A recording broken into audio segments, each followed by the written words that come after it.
Hello? Hello? Woo-hoo! Are we going? Yes, it's recording. Oh, I didn't know. I thought we were just trying it out. Hello, world. We are... You know what? I'm not going to get anywhere with this goddamn insults. Hello, world. Well, am I not supposed to be your presenter? I know, it was just funny. Damn, it was a good one, too. You just got to ruin it. I'm sorry. Okay. Hello, world. See, now I got to bite to it. Anyway, hello, world. We are back, and we are... 3, 2, 1 with TaLissa&Tamiyah.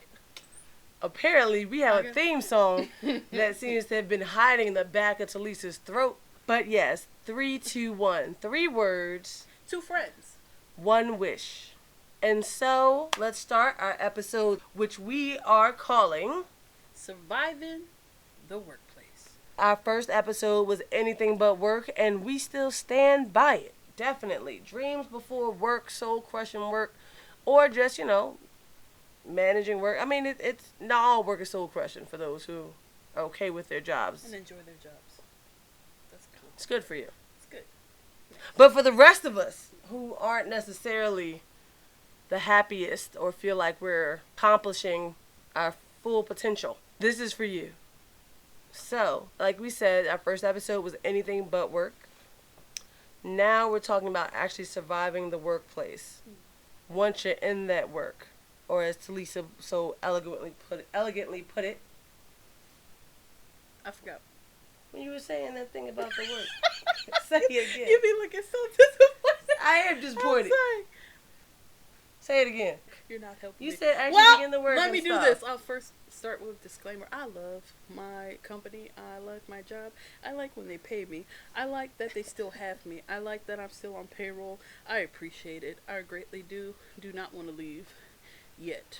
Until I'm ready to leave, I appreciate them. Did I say I appreciate them? Because I truly appreciate them. I really did forget what I said, other than... Apparently, and now you're all in defensive mode to just try to ensure workplace. you have a job after this. No, I Nobody's would definitely saying... have to put that disclaimer out there because I want them to understand that I truly appreciate you. I really do appreciate you. I appreciate everything that you have done for me in my life and funding my dreams in my head. Thank you.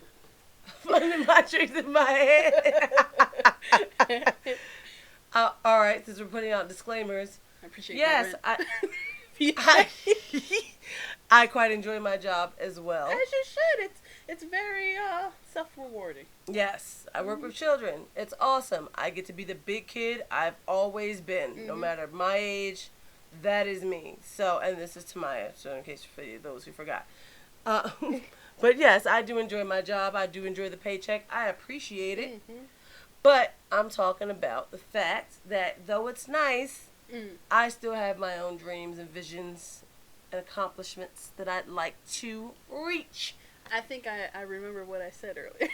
Oh, that's all the disclaimer and booty kissing nonsense? You mean surviving the workplace, the place that we must work, that is not feeding our souls, not feeding our desires, not feeding what we want to do and accomplish in this life, but... We have positions that most definitely feed our bank accounts. That's what I said. That's what I said. That's what you said. That's what I said. Yes. I didn't say it now. You didn't. I said it but then. I'm giving you the credit for Thank what you. you said. I forgot about that. So, appreciate those gigs. Thank you very much. Because the way my bank account is set up, my dreams, aspirations, desires in life will not be making any deposits anytime soon. Good night. But in the future, I believe that. Okay, I'm about to say, don't get too discouraging. God. No. Because hope is the substance of things hoped for. All right, Holy. The evidence of things not seen. Because I don't see it. I don't see it. I don't see it. I don't see it. Did I say I didn't see it? You will see it. It will come to pass. It's me trying to be as holy. I appreciate it. Thank you. Thank you for appreciating my effort. Yeah, it's going to work. Doing what you have to do so that you can come home and hopefully be able to afford the rest that you want. But most times you're too doggone sleepy to even enjoy what you have worked so hard to accomplish. And that phase, like after you get home and you just want to like... You have all these ideas of what you want to do. Oh my gosh, I am the most... I am the most productive person. Like walking outside the door of my company to my car. I'm like, I'm gonna get the laundry done. I'm gonna exercise about an hour in. I'm gonna wash my hair, but not before I pre-poo it. And bantu it, knot it up. And it be fly in the morning. See, that just made me tired. So yeah, no. Yeah, nope. it's tiresome because guess what? I never get to it because once I get home, I don't want to do much but just come down from the day I've been and exerting energy in which I really didn't want to put out. Agreed. I'm the same way. And I make my little sticky notes or my little notes in my calendar or whatever so I don't forget. And I try. Most of the stuff I get done is not at home. It's a true space of nope. Just no. It's sit your behind down and sleep. Sit your behind down and play with your baby. Sit your behind down and watch a Grey's Anatomy episode with your man. Just sit down and do nothing. I feel like when I say surviving the workplace, I've always been in a place of work that is people oriented. I have never had the dream job. Thought so, but once I got in it, realized that was not the case. What I have had consistently is the dream community. People make the workplace for me. There I go again. Helps me survive the workplace. Because if I hate the work I'm doing, which again now I do not, but it's not my soul work, it's not my soul dream. The people help you get through the day. Connections that people outside of work just won't get. The jokes people outside of work just won't get, family included, they just don't get it. You gotta be in it to understand it. And so that is a big part to me when I think about surviving the workplace. You? Oh, the only job I did not like. And I honestly thought people were inherently good while I worked in retail. And that's always the job that's always available. It is a rites of passage. I thought I was going to quick swerve, swipe left past it after college. It got me. Because the demons and spirits that walk up in a store. A storefront. My depression has equaled my destruction. It make you want to cut a person. Cut a person. You said it, friend, not me. I'm not violent. You're not violent. I'm not violent. Oh. Although I do believe, because of the person that I am, I could build a rapport with some of the customers. Like, I thought it was pretty cool. I'm good. Back with us in the land of the living. Yet again. Congestion issues and breathing issues. And I have to stop. It's because I care for you, friend. I love it. Continue. Okay. The jobs that I've had, like, I'm cool with it. I feel like they're good companies. They look out for their people. It's the people that I struggle with. And you wouldn't know it. Because I'm very much Switzerland. Like, I can mesh well with a lot of personalities. Because I'm literally, most of the day, I'm talking to myself. Because a great philosopher once said... You talk to yourself at work? I certainly do. You think I'm not lying. I believe you, which is why I'm about to burst out if you in catch joy. me in the hallway, because a philosopher I once can said, imagine it. I can. I share random thoughts with people because that's what I be thinking about. That's what keeps me going. Is the fact that I'm observant. I'm looking at people. I'm wondering about their lives. Talking to myself. I keep myself busy in my head. Because once again, I said once a great philosopher once said, if you are alone. Let me say it again. A great philosopher once said, if you are alone. Nope. A great philosopher once said, if you are lonely when you are alone, you are in bad company. And I am never in bad company. Okay. So talking to yourself. Yeah, it helps me get throughout the day. I honestly believe that. And I've learned, and I don't think it's a minus to myself, how to deal with people based on the way that they are. Definitely. You think you're a chameleon. I'm a chameleon. You're a chameleon. From what you explained. Honestly, that's how I do it. That's how you roll. That's how I survived it. I as well. In my different workplaces, I've always been the person who, not toot my own horn, but everybody likes, or they believe I like everybody. To the point where no one believes I have any allegiances. Oh. That's not the case. It will never be the case. Why? Because I learned something very early on in my life. My mama told me so. Better believe it then. I used to think anyone who wanted to hear what I gotta say and want to hang out with me is a friend. I made the mistake of calling them that and bringing that statement home to my mother. And my mother looked me straight in my eyes and told me not everybody is your friend. And it wasn't nice. It wasn't joyful. She was dead serious. People will use you. Oh my God. Use you all the way into your adulthood. Users. That is something. We don't need to get that deep right now. But that is definitely something. The users, oh, I can't stand them. And I don't even know if they know how much of users they are, but they out there. They usually don't, because people that use or constantly use people to no limit are usually people that feel they're entitled to. So usually they don't know that they're users. Right. I'm nice to you, so you should be able to give this to me. I did this to you, so give it to me. Transactional people. Oh, sorry. Come on now. Bring in the terms. You bringing in all the terms. I'm sorry, but I remember that. Really don't understand when people think that everything is just transaction. Like, I can get... That's not genuine. It's not genuine at all. If you're not trying to be buddy, if it's not coming from a place of love and care, and I'm choosing to start a relationship of some sort with you, then I guess it's not necessary. I guess. But it's still rude as hell. Rude as hell. Rude as hell.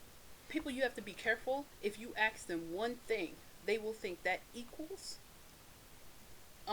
to something that they ask that is so much bigger than so much bigger, so much more. Like, hey, can you give me a piece of gum? Oh, can you take me to XYZ on this day and bring me back here? And no, I will not offer you gas, and maybe you could do it again on this day. That ain't the cost of gum. Sometimes you enjoy your work, like Lisa here. She actually, doesn't mind her work. I don't really even mind my work now, but we have had jobs. Retail especially, that we could not stand. Could not stand. I'm going to cough now so I can breathe. Damn you, Trilogy. $600, y'all. Hold up. Segue. My pulmonologist, lung doctor, gave me a prescription for Trilogy, which is supposed to be like Advair on crack. It's supposed to be like goodness for the soul and the lungs. Helps you breathe. But this one has like 3 different components that both open your airways, take out the like mucousy nastiness and some other shit. Manages it all. It's wonderful. It's a good drug. I am, in this case, a drug addict. When it comes down to, I don't want to, downplay the people out there who are really sick and suffering. God forgive me. Y'all, I hope you get your help. Crack, heroin, opioids, all the good stuff. It's not a joke. It's serious. It's out here. But in all technicality, me, myself, and I, to breathe, y'all feel like I gotta do it to live. I gotta breathe. I need the drug. I need it. And it's $600 per month. The thing only lasts 30 days. $600. Who the hell's paying that per month? I might as well have a small little apartment suite on the side for that, just to not breathe in that, okay? And then my damn insurance is acting like they can't help a sister out, talking about something I don't need it. Excuse me? When is the last time you checked my lungs? When's the last time you got to breathe? Sucker, I need this shit. You can't tell me what I don't need. My own doctor said I need it.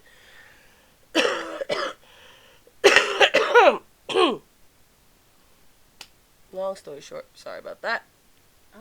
Did see a Trilogy commercial. Did see them say, you can sign up to get like special coupons, and I did that. And they said I got a coupon and pay no more than $10 for 12 months. Let's see if it follows through. I'm breathing by next episode. I got the meds, okay? I'm just gonna sit back and let you air out your grievances. I'm done. I'm not gonna drag this shit out. Okay. Can't be wasting breath on that. Oh, God. Trelegy. Lower your prices. It can't possibly cost that much to make the shit. Jesus, please infiltrate Big Pharma. But, like I was saying, it's not just about doing your job and getting it over with. That's wonderful. Get it done. Me and Lisa both don't mind our gigs at this point. We have had jobs, however, in the past that have sucked. They can suck a big toe. Okay? Oh, not the big toe, friend. The big toe. Corn and all. All right? They sucked. Retail especially. But throughout all of those job experiences, me, myself, and I personally can say that I enjoyed the community of each workplace. I enjoyed the people. It's what helped me get through the shit, okay? I even am still at least Facebook or Instagram friends with to this day. From the retail stores that I worked in since I was a young teenager to Audible. I used to work for Audible, Amazon Audible. Love that product to this day. Amazing. Come on, sponsorships. Even introduced me to some of my favorite authors, Sarah J. Maas as one of them. Just throwing that out there for anyone who appreciates that. Always looking for people to just, swoon over her words for. But the group of people that I've made and the friendships that I've, created through all of those work experiences helped me survive. That's what helped me get through each and every one. Lisa, do you have anything to say in regards to the community, the relationships you curated and all your different work experiences? Did that contribute at all to you getting through? It's okay if not, I'm just asking. Yeah, nope. No, I'll say this. I think it has provided me with material, if anything, characters. I think that's the way I look at it. I honestly believe I look at it every time I go somewhere. I think about it as characters. I'm a very observant person. You are as well. I think we just what we do. I pick people out and I can kind of tell oh, you're this type of person. Oh, you like to laugh after everything you say, and then you survey the room to see if anybody else laughs with you. And whoever does laugh with you, you're gonna lock eyes with them and you're gonna share a little laugh. And sometimes I have to be ready to be that person. And I'm okay. I may not even think it's funny, but I'll be there with you. I'll give you that. I'll give it to you. I'll give you that. I'll give it to you. So we do want to be writers, as we explained in our first episode as well. We want to write. We want to write stories. We're storytellers. I feel like anything that can explain our creativity is just for storytellers. Mm-hmm. Whether that comes out as more of a comedic thing or more of a film-like thing or a novel. It's just we're storytellers. We want to create, out of nowhere. And I really think everybody's a character. And I choose to Which be is true, technically. Yeah. And I'm a certain character at work. I'm a different character at home. I give you what I think you can handle at work. And I reserve what I really want to give and what I have and all that I have to give for the people that I choose to be in relationship with. Right. I'm going to give you as much as I think you can handle. And that's pretty much okay because I know I'm going back to my base. I'm going back to my core. I know I'm going back to the relationships that I've chose to live out this life with. So that's what I put most of my oomph into, most of my energy into. So it's just I'm doing my legwork. I'm paying my dues. I'm doing what I'm supposed to do. And I'm okay with that because I know what I'm working towards. I'm down with that. And I keep that in mind. I can agree with that too. I thought you lost it, friend. No, I did for a second. The people I actually care for and everything like that we have relationships now, we had it great. It was great when we were all together. But it was never anything I feel like that could really span outside of the workplace too far, which is why thank goodness for Facebook and Instagram, because it's not that I want to let you go completely. Yeah. But hey, we're not necessarily going to make the time to really see each other and hang out outside of it. Because I have a character that I put on at work too. And it's not that it's a character that isn't me. It's just a part of me that I express. Much like when black people or people of color code switch. Because of course, code switching. Because Karen shouldn't get your best. Karen is just going to get your representative sometimes. And that's going to be, it's going to have to be. I love it, your representative. It's going to have to be enough for Karen. Yes. Because I don't have time today. At all. At all. And especially for you to turn around and call me girlfriend. I'm not your girlfriend. We haven't used that term since the 90s. That got personal. Take it back. Put it back where you found it. Put it back where you found it. In the 90s. I'm just saying. Karen, get away. And in the 90s, it still was awkward for you to say it, Karen. Girlfriend. what your girlfriend does. But yeah, sure, I'll look at that report for you. You know what? Look at that report. No, for real though, it's rough out here. You put on certain facade for people to actually be able to accept. Do you know, like, I am a peaceful person. I'm not really trying to start nothing. I ain't trying to make no waves. And like you said, Won't start nothing. It won't be nothing. It won't start nothing. Really, a second verse? Nothing. Slow it down. Okay, gyrating now. You can hear her breathing through her dance movements. And my boob is jiggling. Oh my God! It comes with the body. Can't even laugh a good laugh. Trilogy. God. Black seed oil, friend. Black seed oil. You know I take it every day. It ain't do nothing yet. Maybe up your dosage. Up my dosage. I don't know what that could do to me, but I don't want to be laid out one day. It's natural. With a black seed oil bottle in my head, like, oh. The cause of death was black seed oil. How? She tried to bypass Big Pharma. Right. And if they open me up, then all you do is smell the black seed oil throughout the room. I can't. Anyways, you're right, though. I have my base. I got my crew. So I don't really need anybody else. Doesn't mean I'm closed off to it, though. There's some friends at work that I'm actually like, you know what? You're kind of cool. I think I want to try to foster a relationship with you and see if this is something to hold on to or not. Or if you're just a work friend. And you'll be surprised how many people don't do that trial and error or that stage of finding out. And some people don't listen to, I call it the Holy Spirit, your inner man, your gut, your thing that says, you see a person coming, approaching, I know what category to keep this person in. I always do that with a person. That way I'll never get disappointed. I can never say that I expected you to do XYZ when I already put you in a category of you'll be good. And I made sure I didn't put that effort into you so I don't feel bad at the end like I, wasted my time. It's not one-sided. And then people do that too at work. They have their own facades and their own like walls that they're like, I'll let you come up to this point, but that is it. Yeah. And it's great if everyone realizes that, but some people take it so deep. To the extreme. So deep. And I'm like, and we are here to work. And I think that we are here to work. And I feel like some people, it's like at my first big girl job, I'm like, oh, everybody. Big girl job. Yeah, I call it my first big girl job and my second big girl job because my retail job, I consider that my rites of passage. Like, I needed to learn, and I needed to learn quick, and I sure did. Baptism by fire. Bruh, people don't pick up nothing. They don't pick up after themselves. They don't care. We're not there no more, girl. I'm sorry, We're not but there it no still more. hurts. Come it on. still hurts. Come on. And they just steal, and then it becomes a personal thing when people steal. It's like, you ain't making nothing off that. But apparently I felt it when they took that Michael Kors back. I felt it. I decided to just relax and let it happen. Let it I know, flow. because they ain't paying me enough to get shanked or anything. But, yeah, like, I mean, I wouldn't have the experience with different kind, because you're surrounded by like just melting pot of so many different people that have a common goal for this company or a common purpose, but are so far from what you think, what you feel, what you believe. That's why it's hot when people start talking about politics. It could be, or religion. People sitting right next to you would never knew it. No, the type of person. The type of personalities and people it's like, you Pam, talk to every Pam. Like, is that really? That's how you feel, Pam? You'll be surprised. But I like that exposure because there's some people I would have never come across if I was not to work with them.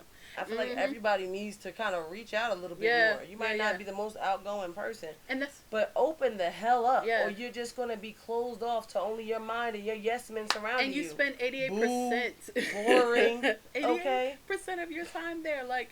That's and you don't grow. You don't grow if you sit there and settle and just limit yourself to just you and your mind and your mindscapes and what you think and what your opinion is. And then I'm only let people around me who have these opinions. Nobody got time for that. That's not real world. I feel like a bank account when I go to work. Like I feel like I have a checking, a savings, what I'm saving, and on reserve. And reserves, like you don't get to see that part. You don't get to see that, Lisa. You don't get to see that, Lisa. Oh, go ahead now. You don't see that. Agreed. And only if you pass a certain point or pass the test or deposit or hey, hello.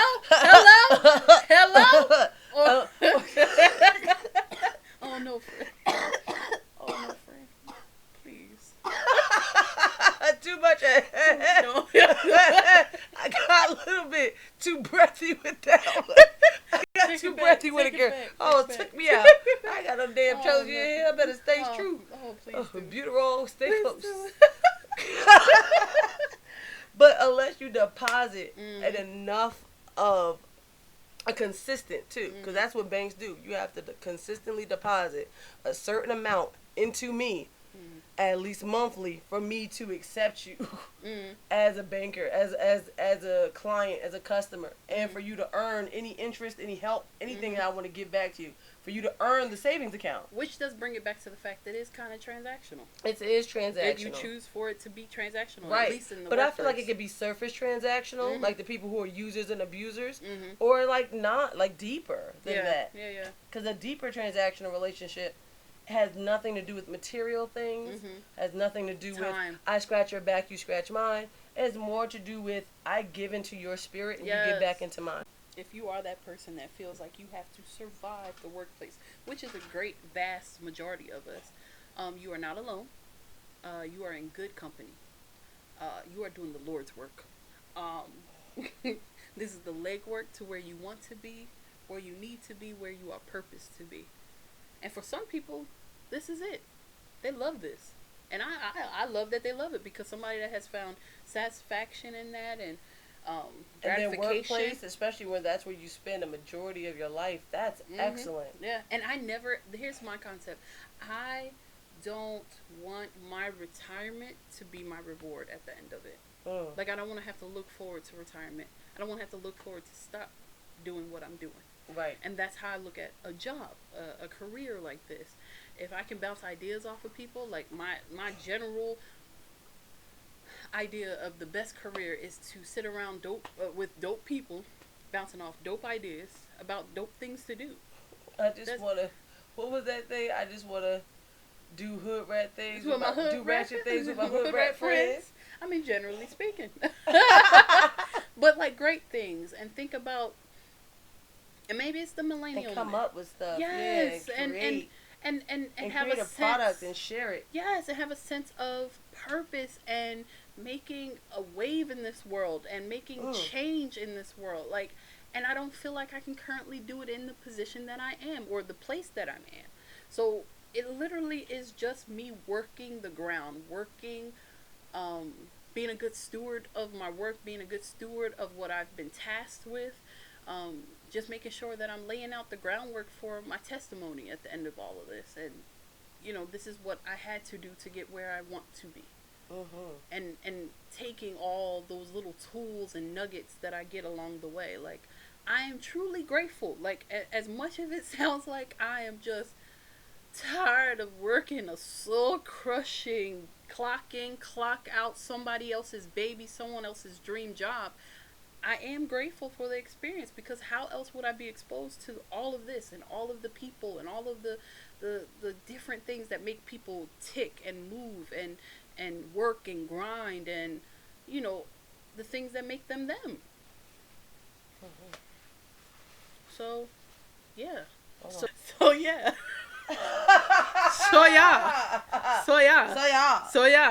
So, like, for all those of this, out here surviving, those out here surviving in their workplace, we wish, our one wish for you is I don't want to close it up yet. I'm feeling good now. I'm feeling like we can bring My this. bad. Sorry for that. Premature. I want to keep going. Yeah. So I think this episode is about how to deal with that position in our life. Ooh, that stoplight that we're at. Hey.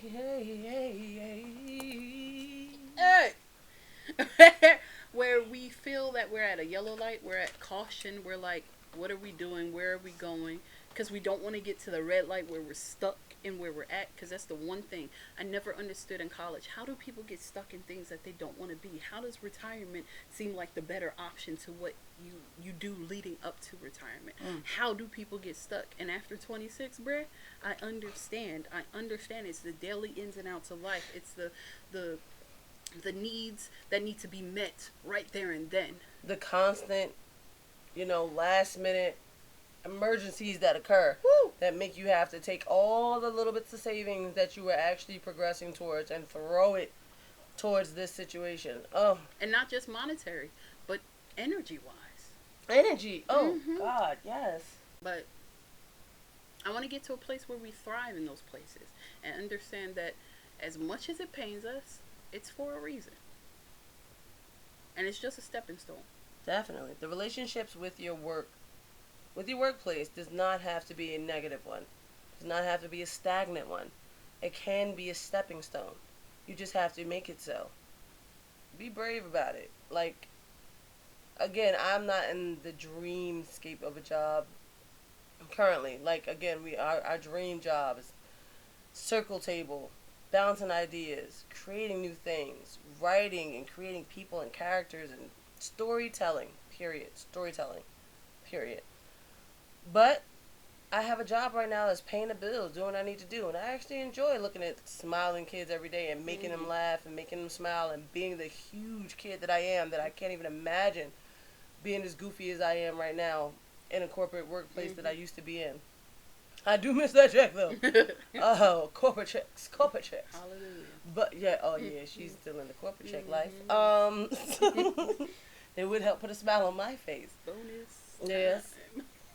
Some part of you can also be putting up walls because you just feel like this isn't going to be it. This isn't where you're going to stay. So why even bother? Why even open up that much or that door to these people if this isn't going to be your end-all, be-all? That shouldn't be your limit either. Like we said, we feel like we meet characters and different people and personalities and stuff all day, every day. We only do that because we open ourselves up to it. Yeah, we have a base. We have each other. We have our families. Nothing's going to replace that. But we don't limit ourselves to our base either. That's limiting yourself to so much in life. So if you're surviving your workplace just by keeping your head down, doing work, also pick your head up. Look around. Find other ways to get through. Possibly even to smile every dang on day. Try it. Oh, those are contagious. I love that. There's nothing better than meeting someone and matching their energy. Like, it's... Meeting and matching. I love that. Like, just a smile. Like, someone that just walks down the hallways. Hey, how are you? Hey, how are you? It's the little... Oh, yeah, when it's like, things. just like, it's genuine. Yes. That word, just I swear, genuine. When I genuinely talk about Harry Potter with someone at work, or when I genuinely talk about Avengers character with a kid, if I'm genuinely being my geeky self and talking about a new Sarah J. Maas book with, and found out that there's someone in my job who actually loves her too, and I geek out, worth it. Your energy. I raise you some energy in that. I love that. Little nuggets, little people you never even thought. You never and seen you them are coming. here for the last time. You are here. You are at your work for most of your life, most of your week, most of your day. So make it worth it. God, one life to live, y'all. One life. Make it work for you. So yeah, I would say our wish is that you survive, but not only survive, but thrive in your workplace. Find the meaning in your workplace. Find the meaning in what you're doing right now. Find the meaning in anything that you're doing right now. And meet the people you work with. Community is definitely a thing. You're not meant to be alone. No, you're supposed to make this life and get through this life with relationships. And the stronger relationship, the better. So take that leap. If not to help you survive, to help you thrive. That is our wish for you.